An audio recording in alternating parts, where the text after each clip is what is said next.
All right, guys, we'll go ahead and get started. We are from Airware. It's Chris, that's this guy, and I'm Mech, and we are on the automation team, continuous deployment at Airware. This is our first time here, so thanks a lot, ForwardJS, for the opportunity, and then we are very excited to be here. The topic of today's talk is how to build a full-stack end-to-end test automation framework using Node.js.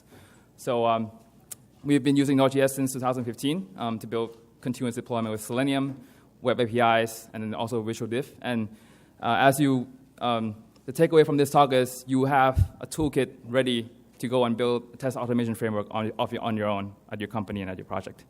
Cool. So let's get started. So first things first, we are Airware. We build commercial drone software, and we do home inspections, quarry mines, and we're hiring.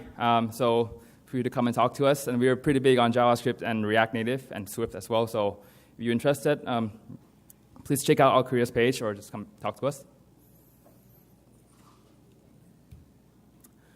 Cool, so a bit about us. We are the automation team. We don't actually do drone stuff. We build software, and we actually write integration software to the drone for the cloud, ground control stations, and then we are very big on JavaScript and Node.js. So let's talk about test automation a little bit. So I overheard some of the workshops on Monday saying that I don't write tests because testing sucks. So let us give you a warm hug, and as you walk away from this session, writing tests won't suck anymore. Cool, so why Node.js for test automation? So back in 2015, we saw that Node.js adoption is growing exponentially. A lot of companies are moving full stack, which means the backend is Node.js, front end is JavaScript. It made a lot of sense to build the continuous delivery platform, the test automation, in Node.js as well. That way you can share code throughout the whole engineering team, and you play to the strength of the team, which is what we are at the farthest right column. So I put up this slide because before, test automation frameworks written in Selenium, web APIs, they're mostly built on legacy languages like Java, Python, and Ruby. This naturally creates kind of a wall for collaboration with the front-end engineers and sometimes also the back-end engineers as well. With everything in JavaScript, you don't have that anymore.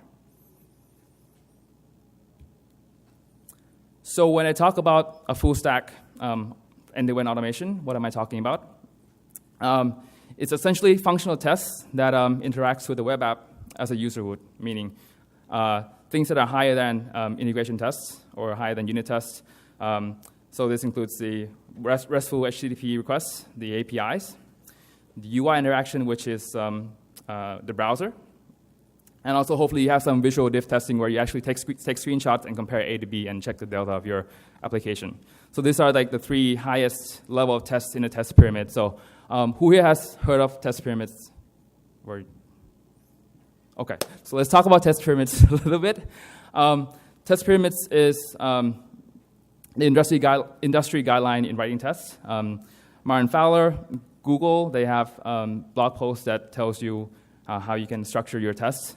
The concept is the smallest size of test, which is the unit test or your database schema test, is at the bottom. They're smaller, they're cheaper to maintain, the cost is low, and they should exist in higher numbers. So you should have more of these tests. And as you move up the pyramid, the cost gets higher. Like the highest test here in the pyramid is the end-to-end test, where you actually spin up a browser. You need a full stack cloud running. You need EC2. You need DynamoDB, Lambda, et cetera, et cetera. So this is the concept of what a test pyramid is. And the links are here. We'll tweet out the slides after this. They're very good blog posts from the Google testing team describing how you should structure your tests. And the tools that go for the top three tests in the stack is, for the first one is the Visual Diffing Engine, which we will go into detail in a bit. Selenium Webdriver. Anybody here use Selenium at all? Nice, okay. At least we got some Selenium users here. So Selenium drives the browser, and then you can automate the user interaction on browsers, Firefox, IE, Chrome, etc. And the last one, hopefully everybody's familiar with this already, which is the REST API client. It essentially makes AJAX calls to your browser and talks to the API of your application. So right, I have a slide for this too as well, of course.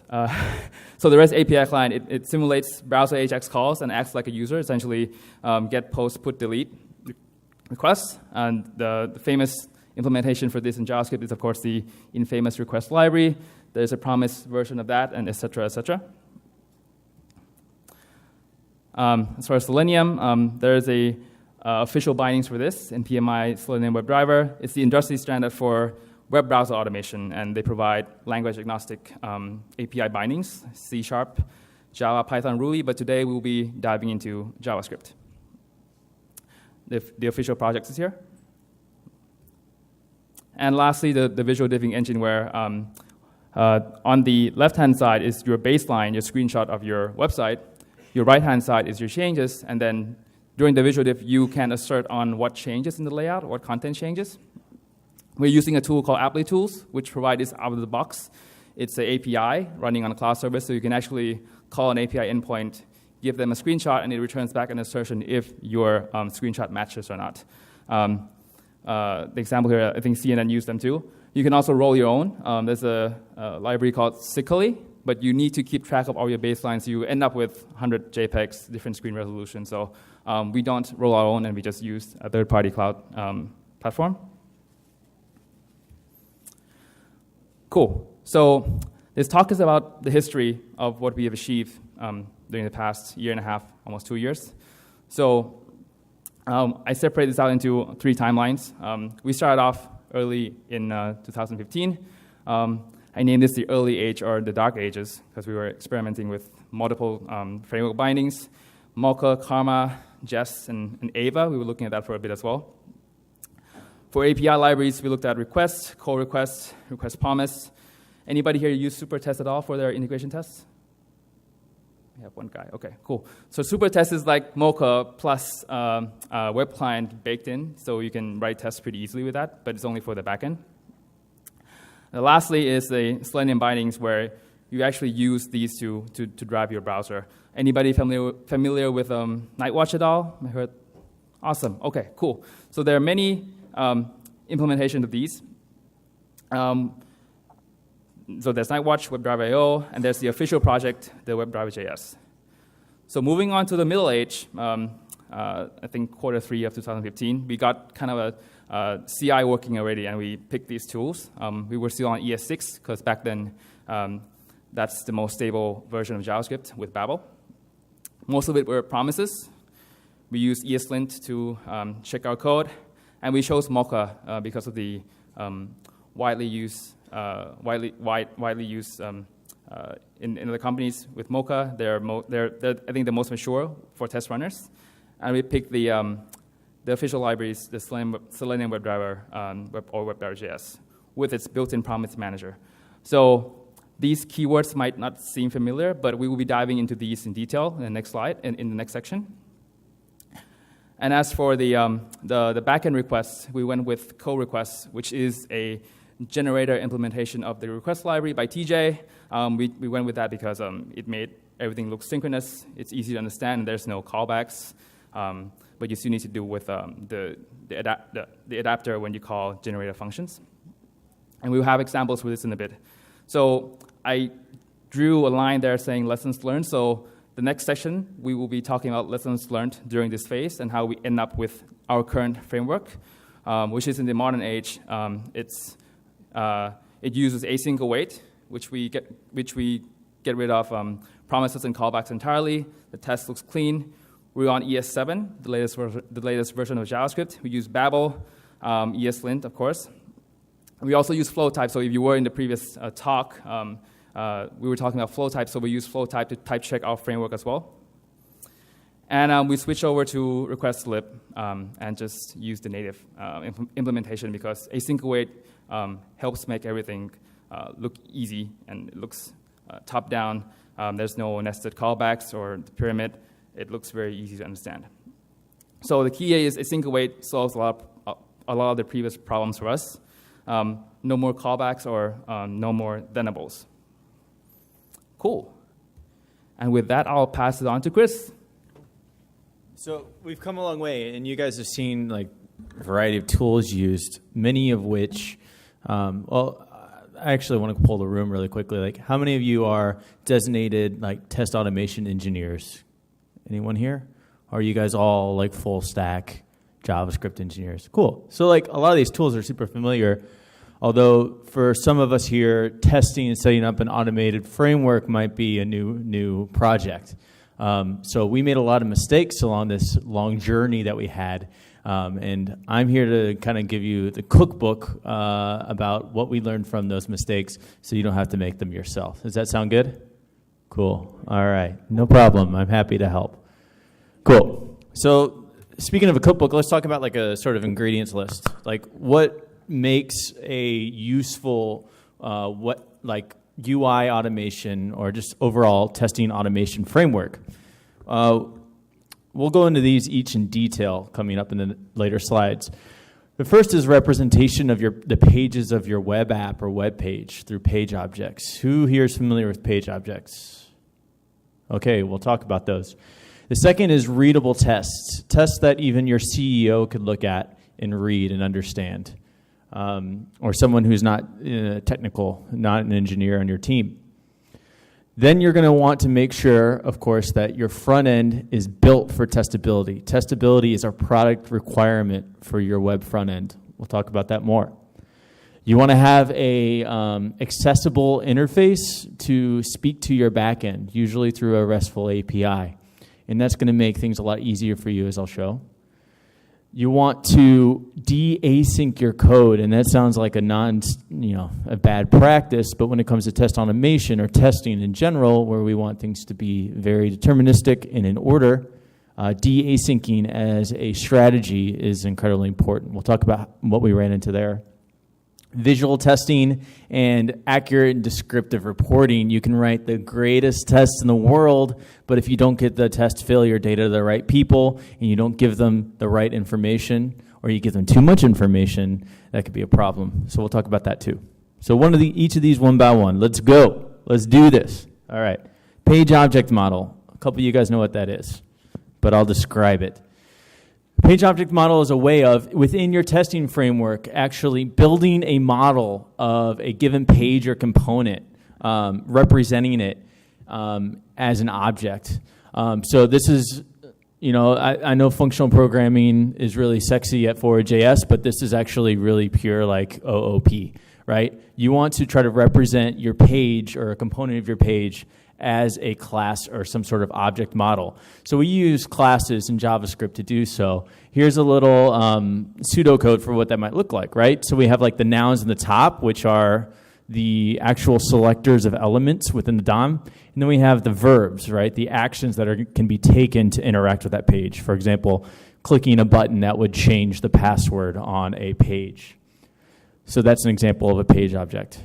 In a lot of cases, the page objects are there to abstract away any driver interaction with the page so that the tests can avoid those types of calls. So say like the driver needing to click a button, that's not necessarily a call that you're going to want to see in the test, and that will make it less readable, as we'll see coming up. So we try to abstract these to these models of the pages, and if we can even abstract it further into like UI utilities and base pages that can be extended to make sure that like our code when we're looking at the page object model is really, really clean. They should also map one-to-one, one page, one component, or one page object, sorry. So that should be a thing that you should coordinate between both your application and your testing code, your testing framework. Readable tests, really important. As you see, this company really values readable method calls to page objects, right? Anyone should be able to read or write tests. Maybe not everyone can write a test in your company, but they should be able to read it and understand what's going on by looking at it. And the best way to do so is, like I said, to abstract away any driver interaction with the page to a page object or some sort of utility and make the test incredibly semantic in what's going on. That might lead to long method names like cluster image gallery current selected image annotation indicator exists in track, right? That sounds like a lot of BS to you guys in this room, but at Airware, an Airware employee will look at this and actually understand what we're doing within the context of our page object. So very long method names are actually encouraged as long as they elucidate the what's actually going on in your test and clarify your test further. Cool. I feel like I'm hunched over on this. I just wish I could have a mic because I could run around like a game show host, which is more my presentation style. Anyway, front-end testability. Okay.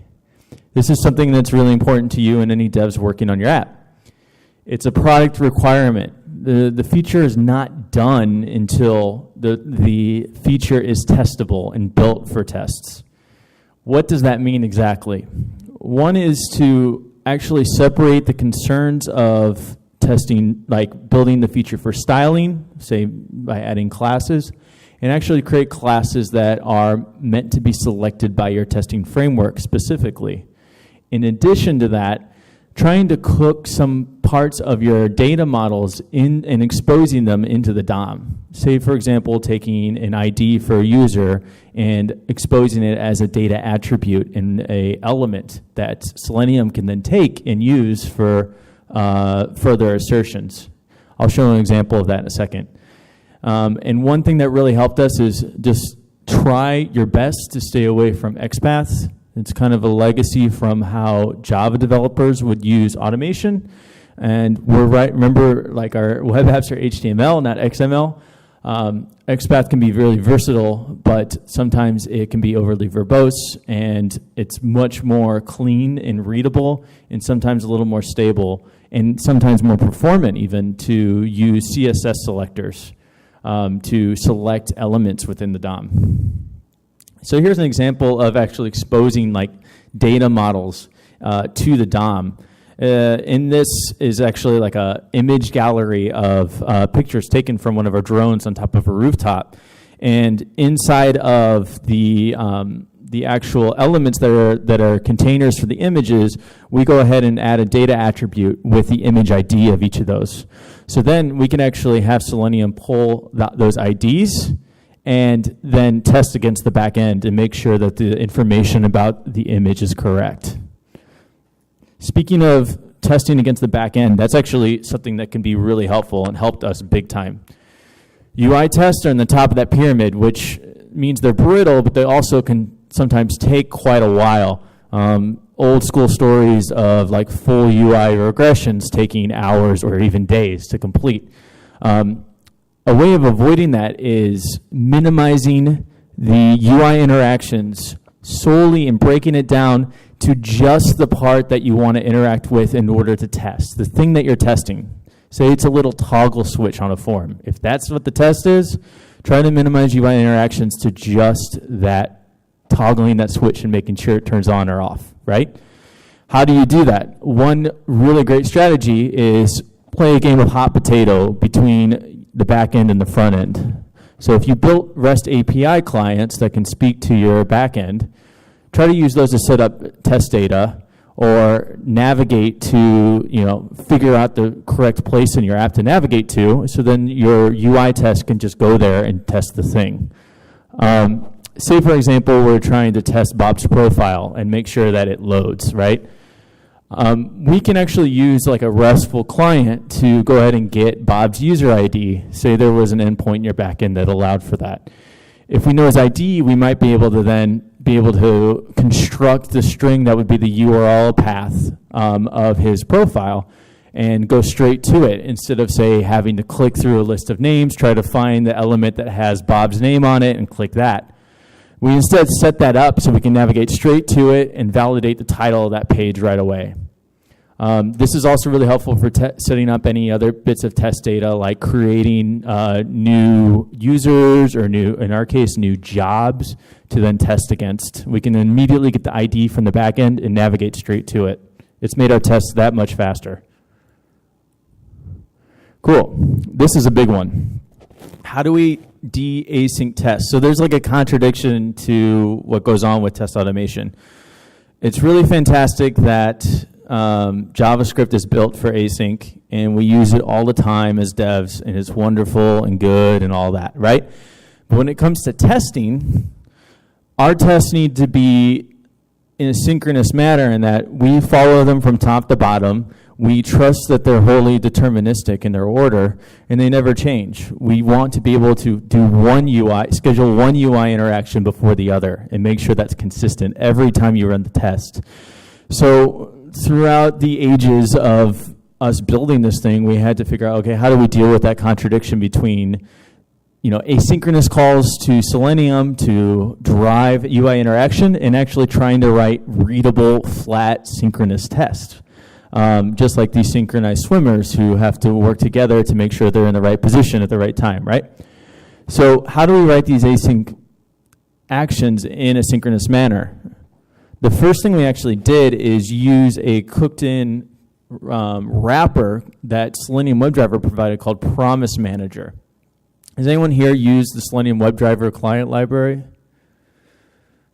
Cool. One guy. Did anyone here implement the Promise Manager? I just don't want to hurt any feelings if I make fun of it.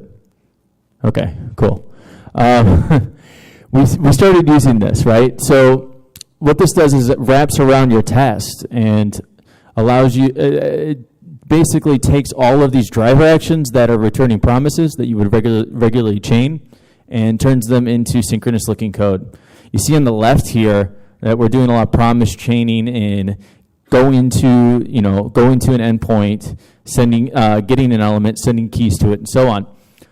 What the Promise Manager allowed us to do is then condense it down to this code on the right, and this looks a lot like Java, where these are all asynchronous calls that are returning promises, but they're written in a synchronous manner. Nice and clean, right? Wonderful. Not so much, right? There are a couple problems with that. One is that in some cases it wouldn't lead to readable and flat code. We got stuck within Mocha because it was a wrapper around the Mocha test runner.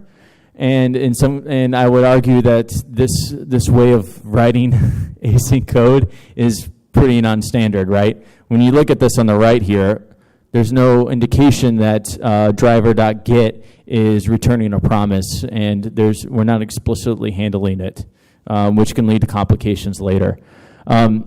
So here's what we had to do as well. When we were playing this game of hot potato between our front end UI interactions and our back end, which were also promise-based, we actually had to use like this method within Promise Manager called control flow to make sure we were scheduling other asynchronous calls properly. And it just led to this general messiness. This is actually the most egregious and gnarly version of it, where we were trying to do iteration through a table and get elements within elements. And like, this is just bad, right? This is also just bad code, and you shouldn't write it anyway, even with a Promise Manager. But having to deal with the quirks of the Promise Manager were bad. But there's a way out, people. Don't worry, all right? Async await fits like a glove in terms of solving this problem. And how familiar are we with, like, who uses async await regularly within their programming? Okay, a couple people.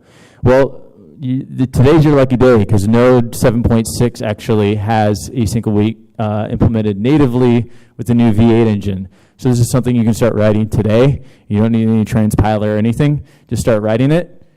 Async functions are functions that return promises. It's just promises implemented underneath it all. And what they can do is they can await values that are fulfilled values from other promises when they're called. So take, for example, this code on the left, where foo is a function that returns a promise.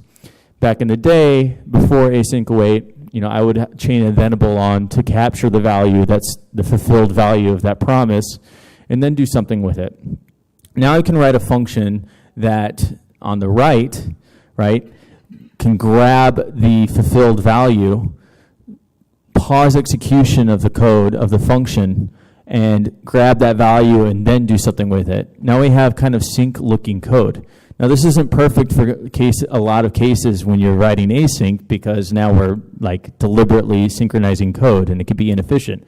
But when it comes to testing, it's perfect, right? We can actually define a very deterministic order of looking at how, all these actions are scheduled. So we started integrating that into our testing framework. And let's actually take a look at what that looks like, shall we?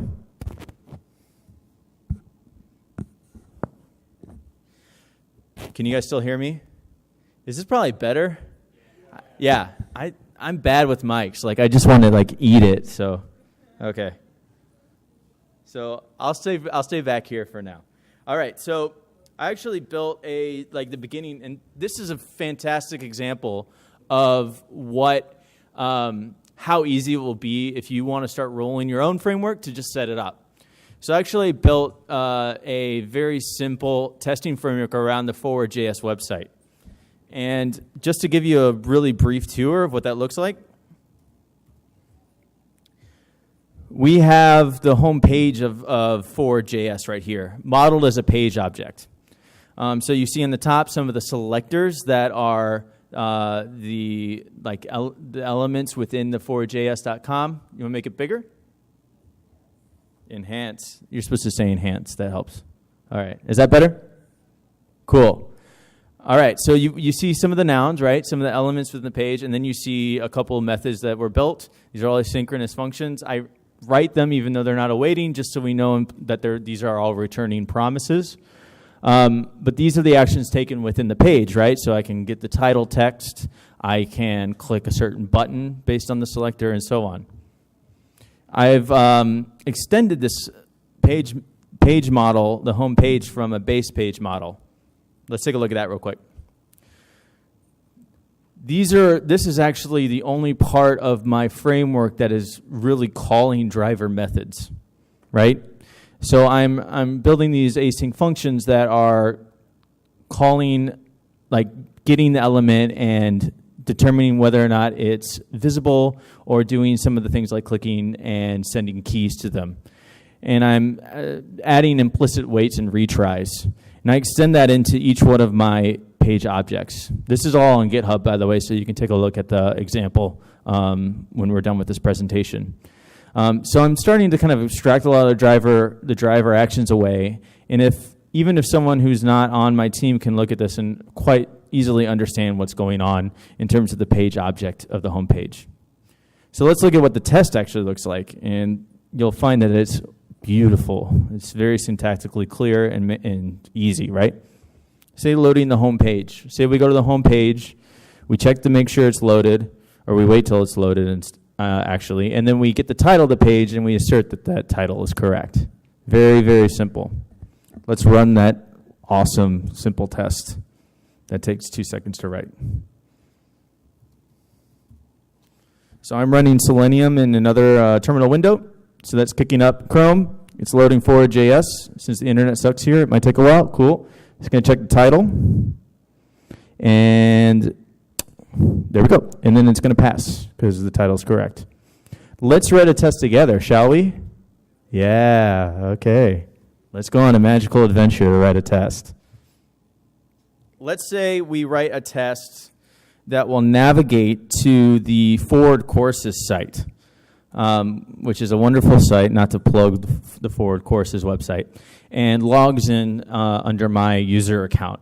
And we'll then assert that I'm actually logged in. So let's walk through this manually first. This is what a manual tester would do before we automate. They would click Online Courses. Then would have to find and click the login button. Then they would click the login with email. And then they would log in. Dashlane helping me, but they would log in by entering their information into that form and then clicking the sign in button. And then they would check to see whether or not this text, which only appears when you're logged in, actually appears on the page. So let's write the test that will do that. Luckily, I've built all the page object methods to make that possible. So we don't have to go through each of those. But it's very similar to what I showed with the home page. We'll go ahead and skip to writing the test. So let's say it signs into Forward Courses. All right? And so the first thing I want to do is instantiate a new page object.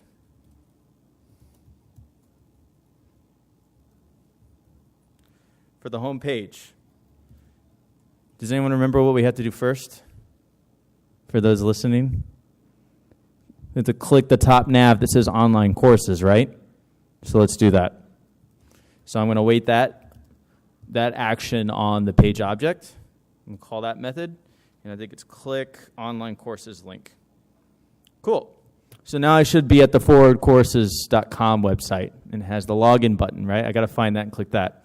So that's a different page object that I made. Forward courses page. It's modeled just like the home page, but with different selectors and different methods.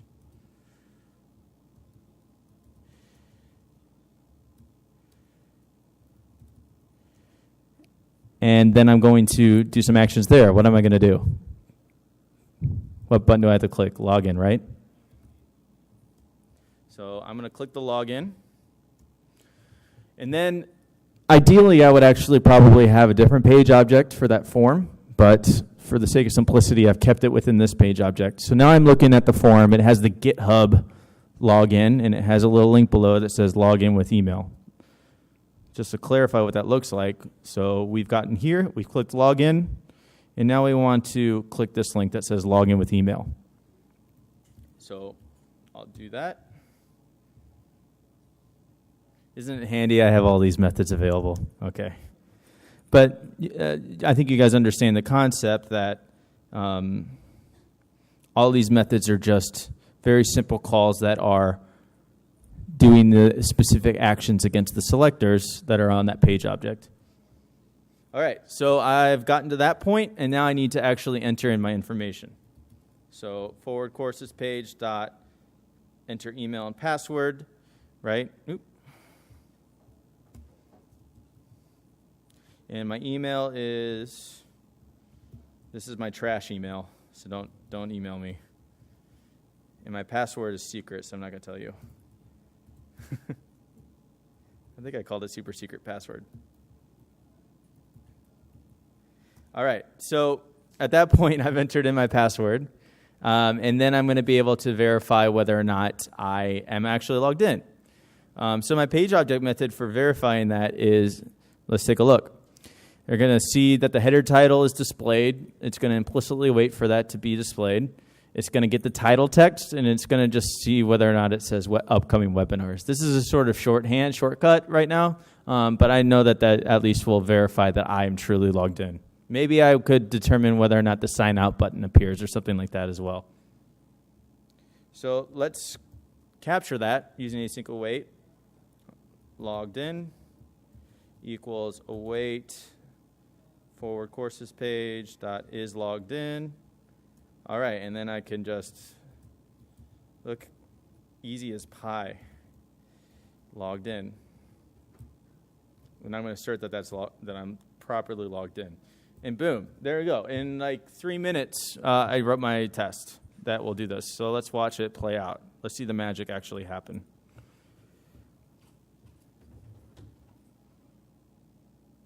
All right, so we go to forward. It's going really fast. It's going to go to the forward courses.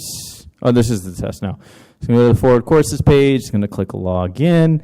It's going to click return email. It's going to enter in the text. It's going to press sign in. It's going to assert it. Cool. You guys see that? Awesome. Thank you.